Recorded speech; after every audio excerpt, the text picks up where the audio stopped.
എല്ലാവർക്കും vice zone ഫുട്ബോളിലെ മറ്റൊരു വീഡിയോയിലേക്ക് സ്വാഗതം. ഈ വീഡിയോയിൽ നമ്മൾ നോക്കാനായിട്ട് പോകുന്നത് മാഞ്ചസ്റ്റർ സിറ്റി vs ചെൽസി മത്സരത്തെ കുറിച്ചിട്ടാണ്. ഇന്നലെ പ്രീമിയർ ലീഗിൽ നടന്നിട്ടുണ്ടായിരുന്ന വൺ ഓഫ് ദ ബെസ്റ്റ് മത്സരമായിരുന്നു സിറ്റി vs ചെൽസി എന്ന് പറയുന്നുണ്ടെങ്കിൽ. പക്ഷേ ഇപ്പോഴത്തെ ചെൽസിന്റെ ഫോം നോക്കുകയാണെന്നുണ്ടെങ്കിൽ, അല്ലാന്നുണ്ടെങ്കിൽ സാധാരണ ലീഗിൽ ചെൽസിന്റെ ആ ഒരു പൊസിഷൻ നോക്കുകയാണെന്നുണ്ടെങ്കിൽ 10ാം സ്ഥാനത്താണ് ചെൽസി.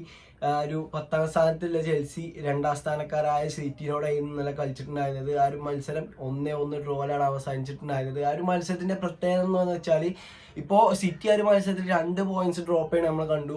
ഈ ഒന്ന് ചെൽസി ഒന്ന് ആല് പിടിച്ചിട്ടുണ്ടെങ്കിൽ, അല്ലെങ്കിൽ ചെൽസിക്ക് ഒന്ന് മെയിൻറ്റെയിൻ ചെയ്ത് പോകാൻ കഴിയുന്നുണ്ടെങ്കിൽ ആ ഒരു 3 പോയിന്റ്സും ഇന്നലെ സിറ്റി ഡ്രോപ്പ് ചെയ്യണം നമുക്ക് കാണാൻ കഴിയുന്നുണ്ടായിരുന്നു. അല്ലെങ്കിൽ ചെൽസിക്കെതിരെ സിറ്റി ഹോമിൽ തോൽക്കണം നമ്മൾ കണ്ടിട്ടുണ്ടായിരുന്നു എന്നുള്ളതാണ്. അങ്ങനത്തെ ഒരു മത്സരമാണ്. നമുക്കറിയാം ഈ ഒരു മത്സരത്തിന്റെ ഫസ്റ്റ് ലെഗ്, അതായത് ആദ്യ ലീഗിൽ ചെൽസിന്റെ സ്റ്റാംഫോർഡ് ബ്രിഡ്ജിൽ വെച്ച് നടന്നിട്ടുണ്ടായിരുന്നത് 4-4 എന്നുള്ളൊരു ത്രില്ല് മത്സരമായിരുന്നു. അതായത് അതൊരു ഡ്രോയിലാണ് അവസാനിച്ചിട്ടുണ്ടായിരുന്നത്. അങ്ങനെ ഇന്നത്തെ ആ ഒരു മത്സരത്തിന്റെ ഫിക്ചർ കണ്ടപ്പോൾ തന്നെ എനിക്ക് തോന്നി ആ ഒരു സിറ്റി എന്തായാലും ഈ ഒരു കളിയിൽ പോയിന്റ്സ് ഡ്രോപ്പ് ചെയ്യാൻ ചാൻസ് ഉണ്ട് എന്നുള്ളത് എനിക്ക് തോന്നി. കാരണം എനിക്ക് തോന്നുന്നു ഈ ചെൽസി എന്ന് പറയുന്നത് ഏകദേശം കുറച്ച് വലിയ ടീമിനോടൊക്കെ വരുമ്പോൾ അത്യാവശ്യം നല്ലൊരു പെർഫോമൻസ് ചെൽസിക്ക് കാഴ്ചവെക്കാൻ കഴിയുന്നുണ്ട് എന്നുള്ളതാണ് ഈ ഒരു സീസണിൽ എനിക്ക് തോന്നുന്നു. അത് ഇന്ത്യ മാത്രം തോന്നലാകാം. അങ്ങനെയാണ് അപ്പോൾ ഞാൻ അതൊക്കെ തോന്നുന്നു ആ ഒരു പ്രതീക്ഷയും വെച്ചാണ്, അതായത് സിറ്റി പോയിന്റ്സ് ഡ്രോപ്പ് ചെയ്യാനാണ് കാത്തിരിക്കുന്നത്, അത്രേ ഉള്ളൂ. അപ്പോൾ ആ ഒരു പ്രതീക്ഷയും വെച്ചാണ് കളി കാണാൻ തുടങ്ങിയത്. കളി കാണാൻ തുടങ്ങിയപ്പോൾ നല്ലൊരു പോസിറ്റീവായിട്ടുള്ള തുടക്കം ചെൽസിക്ക് ഉണ്ടാക്കാൻ കഴിഞ്ഞിട്ടുണ്ടായിരുന്നു.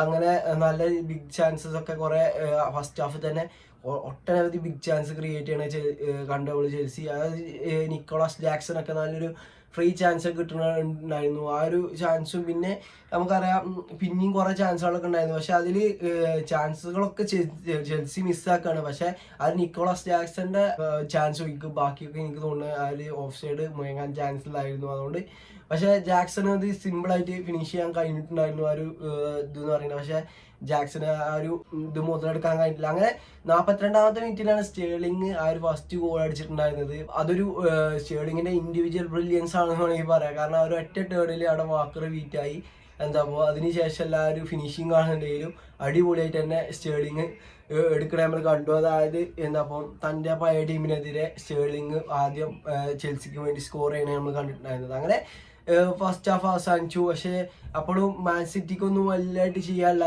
കുറെ സിറ്റി അപ്പോഴും കുറെ പെനാൾട്ടിക്കൊക്കെ വേണ്ടി പോകുന്നുണ്ട്. അങ്ങനെ കുറെ കാര്യങ്ങളൊക്കെ നടത്തുന്നുണ്ട്. പിന്നെ സെക്കൻഡ് ഹാഫിലേക്ക് വരികയാണെന്നുണ്ടെങ്കിലും ഇതൊക്കെ തന്നെ കാര്യങ്ങൾ. പക്ഷെ സെക്കൻഡ് ഹാഫിൽ വന്നപ്പോൾ ഈ പൊച്ചട്ടീനോന്റെ പൊട്ടത്തരങ്ങൾ ആരംഭിച്ചു എന്നാണ് പറയുന്നത്. അങ്ങനത്തെ ഒരു സംഭവം ഈ സെക്കൻഡ് ഹാഫിൽ നമ്മൾ കണ്ടിട്ടുണ്ടായത്. ചെൽസി അത്രയും നല്ല രീതിയിൽ ഇനി അത്രയും നേരം കളിച്ചുകൊണ്ടിരുന്നത് ഇതൊന്നും പൊച്ചട്ടീനോ കാണാത്തോണ്ടെന്ന് അറിയില്ല. കാരണം അത്രയും നേരമല്ലേ പൊച്ചട്ടീനോന്റെ ഗെയിം പ്ലാന് പറഞ്ഞാൽ സെറ്റ് ചെയ്യുന്നു. അങ്ങനെ കളിച്ചാൽ തന്നെ സിറ്റിയെ ഏകദേശമൊക്കെ അങ്ങനെ തട്ടി പോകാന്നില്ല. അല്ലാന്നുണ്ടെങ്കിൽ ആ ഒരു കളി ജയിച്ച് കയറാൻ കഴിഞ്ഞിനി ചെൽസിക്ക് എന്നുള്ളതാണ് എൻ്റെ ഒരു ഒപ്പീനിയൻ. പക്ഷെ എന്തർത്ഥത്തിലാണ് 64ാമത്തെ മിനിറ്റിൽ സ്റ്റേർലിംഗ് ആ ഒരു ഗോൾ സ്കോർ എടുത്തുങ്ങാണ്ട് വേറെ എൻകുക്കിനെ കൊണ്ടുവന്നു. എൻകുക്കിനെ കൊണ്ടുവന്നതിനല്ല, എൻകുക്ക് നല്ലൊരു സ്റ്റാർ പ്ലെയർ ആണ്. പക്ഷെ ഈ ഒരു കളിയിൽ ഓൾറെഡി ഹിറ്റായിട്ട് അല്ലെങ്കിൽ ഒരു ഗോൾ അടിച്ചുങ്ങാണ്ട് നല്ല പെർഫോം കാഴ്ചവെക്കണ സ്റ്റേർലിങ്ങിനെ മാറ്റിക്കൊണ്ടാണ് ഇവിടെ എൻകുക്കുവിനെ ഇൻട്രൊഡ്യൂസ് ചെയ്തിട്ടുള്ളത് എന്നുള്ളതാണ്. അത് തീർച്ചയായിട്ടും ഒരു ഫ്ലോപ്പി ഡിസിഷനാണ്. അത് നമുക്ക് ഈ ഒരു കളിയിൽ ഇമ്പാക്റ്റഡ് ആണതിന് മുന്നേ തന്നെ, അതായത് ആ ഡിസിഷൻ സ്റ്റേർലിങ്ങിനെ കയറ്റാൻ എന്നുള്ള ആ ഒരു ഡിസിഷൻ വന്നപ്പോൾ തന്നെ എനിക്ക് തോന്നിയാണ് ഇത് മിക്കവാറും മൂഞ്ചുന്നുള്ളത്. അത് സംഭവം അതുപോലെ തന്നെ മൂഞ്ചും ചെയ്തു. അതുപോലെ തന്നെ ചെൽസിന്റെ സ്ക്വാഡിൽ അത്യാവശ്യം നല്ലോണം കളിച്ചിട്ടുണ്ടായിരുന്ന 2 വേറെ പ്ലേയേഴ്സിനും ഈ ഒരു പൊച്ചറ്റീനോ പൊട്ടത്തരങ്ങളിലൂടെ ഒഴിവാക്കണം നമ്മൾ കണ്ടു. അതായത് നിക്കോളാസ് ജാക്സൺ ആ ഒരു ബിഗ് ചാൻസ് മിസ്സാക്കിയിട്ടുണ്ടെങ്കിൽ പോലും ആ ഒരു ജാക്സൺ എനിക്ക് തോന്നുന്നു നല്ല രീതിയിൽ തന്നെ ഇറങ്ങി വന്നും കണ്ട് ആ ഒരു ഡിഫൻസിന് നല്ല രീതിയിൽ സപ്പോർട്ട് ചെയ്ത് കണ്ടായിരുന്നു അത്രയും നേരം കളിച്ചിട്ടുണ്ടായിരുന്നത്.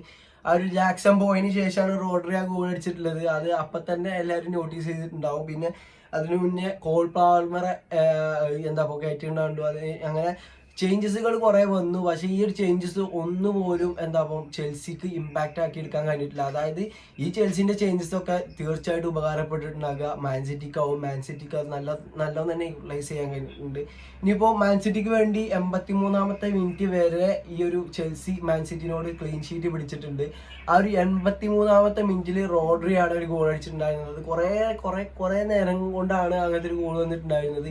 കാരണം കുറേ നേരമായിട്ട് ഡിബ്രൂയിനെയും ഹാലൻഡും ആൽവാറസും ഇങ്ങനെ ഈ ബെർണാർഡോ സിൽവയൊക്കെ നോക്കിക്കൊണ്ടിരിക്കുകയാണ് ഒരു ഗോൾ അടിക്കാല്ലേ. അങ്ങനെ ലാസ്റ്റ് എങ്ങനെയോ ഒരു റോഡ്രി ആ ഒരു പോസ്റ്റിലേക്ക് ഗോൾ അടിക്കണ നമ്മൾ കണ്ടിട്ടുണ്ടായിരുന്നു. അങ്ങനെ കളി ഇങ്ങനെ മുന്നോട്ട് പോകുമ്പോൾ ഏകദേശം ലാസ്റ്റ് മിനിറ്റിലൊക്കെ എന്താകും ചെൽസി പ്ലെയറിന്റെ ഒരു ഹാൻഡ് ബോളൊക്കെ ഉണ്ടായിരുന്നു കണ്ട് സിറ്റി കുറെ പെനാൾട്ടിക്ക് വേണ്ടിങ്ങാണ്ട് ഇതാക്കണുണ്ട്. സിറ്റിനെ എങ്ങനെയൊക്കെ കാണുന്ന ഒരു മത്സരം പറയുന്നത് റയറാണ്. കാരണം അങ്ങനത്തെ ഒരു മത്സരം നമ്മൾ ഇന്നലെ കണ്ടിട്ടുണ്ടായിരുന്നത്. അപ്പോൾ ആ ഒരു മത്സരം കാണാത്തവർക്കൊക്കെ എനിക്കൊണ്ട് ഒരു വൻ നഷ്ടമാകും. പക്ഷെ ചെൽസി ഫാൻസിനെ സംബന്ധിച്ചിടത്തോളം അവർക്ക് എന്തായിരിക്കും തോന്നിയിട്ടുണ്ടാവും, ഒരു 3 പോയിന്റ്സ് കിട്ടേണ്ട കളിയാണ് 1 പോയിന്റ്സ് ആക്കി തന്നത് പൊച്ചറ്റീനിയോ പൊട്ടത്തരം കാട്ടി എന്നുള്ളത്.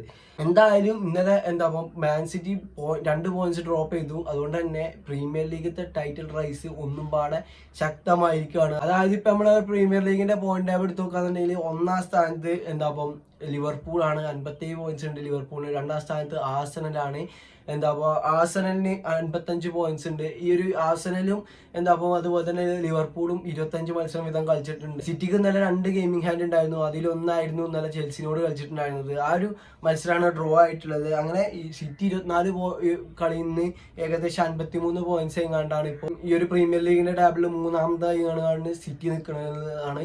ഇനിയിപ്പോ സിറ്റിക്ക് ഇനി ഗെയിമിംഗ് ഹാൻഡിൽ ആ ഒരു മത്സരം വിജയിക്കാൻ സാധിക്കാന്നുണ്ടെങ്കിൽ തന്നെ പ്രീമിയർ ലീഗിന്റെ 1-ാം സ്ഥാനത്തേക്ക് കയറാൻ കഴിയില്ല. അതായത് 57 പോയിന്റ്സ് ഉണ്ട് ലിവർപൂളിന്. ഇപ്പോൾ സിറ്റിക്ക് 53 പോയിന്റ്സ് ആണുള്ളത്. ഒരു മത്സരം വിജയിക്കാന്നുണ്ടെങ്കിൽ 56 പോയിന്റ്സ് ഉണ്ടാവുള്ളൂ. അപ്പോൾ എന്തായാലും ഒരു പോയിന്റ്സിന്റെ അഡ്വാൻറ്റേജ് നമ്മളെ ലിവർപൂളിന് ഉണ്ടാവും. അപ്പോൾ ലിവർപൂളിന് ഇനിയും നല്ല രീതിയിൽ തന്നെ പെർഫോം ചെയ്തുകൊണ്ട് പോകാൻ കഴിയുന്നുണ്ടെങ്കിൽ ഏകദേശം ഇനി ഒരു 13 മത്സരങ്ങൾ ലിവർപൂൾ പ്രീമിയർ ലീഗിൽ കളിക്കേണ്ടതുണ്ട്. ആ ഒരു മത്സരത്തിൽ നല്ല രീതിയിൽ തന്നെ മുന്നോട്ട് പോകാൻ കഴിയുകയാണെന്നുണ്ടെങ്കിൽ ലിവർപൂളിന് ഈ ഒരു സീസണിൽ ചാൻസ് കൽപ്പിക്കുന്നുണ്ട് എന്നുള്ളത് തന്നെയാണ്. ഇനിയിപ്പോൾ സിറ്റിനെ നമുക്ക് അങ്ങനെയൊന്നും ഇതാക്കാൻ പറ്റില്ല. ചിലപ്പോൾ ഇനി സിറ്റി അങ്ങോട്ട് പോയിങ്ങാണ്ട് ഫുൾ പോയിന്റ്സ് വിൻ ചെയ്യും. അതായത് ഇനിയില്ല അവർക്കില്ല 14 മത്സരങ്ങളും ചിലപ്പോൾ വിജയിച്ചുകൊണ്ട് അങ്ങനെയൊക്കെ സിറ്റിക്ക് കാട്ടാൻ കഴിയുന്നുള്ളത് തന്നെയാണ്. അപ്പോൾ നിങ്ങളുടെ അഭിപ്രായത്തിൽ ഈ ഒരു സീസണിലെ പ്രീമിയർ ലീഗ് വിന്നേഴ്സ് ആരാകുന്നതെന്ന് കമന്റ് ചെയ്യുക. അപ്പോൾ ഇന്നത്തെ വീഡിയോ ഇത്രേ ഉള്ളൂ. ഈ ഒരു വീഡിയോ നിങ്ങൾക്ക് ഇഷ്ടപ്പെടുകയാണെന്നുണ്ടെങ്കിൽ തീർച്ചയായിട്ടും കൂടെ നിൽക്കുക. ഓക്കെ.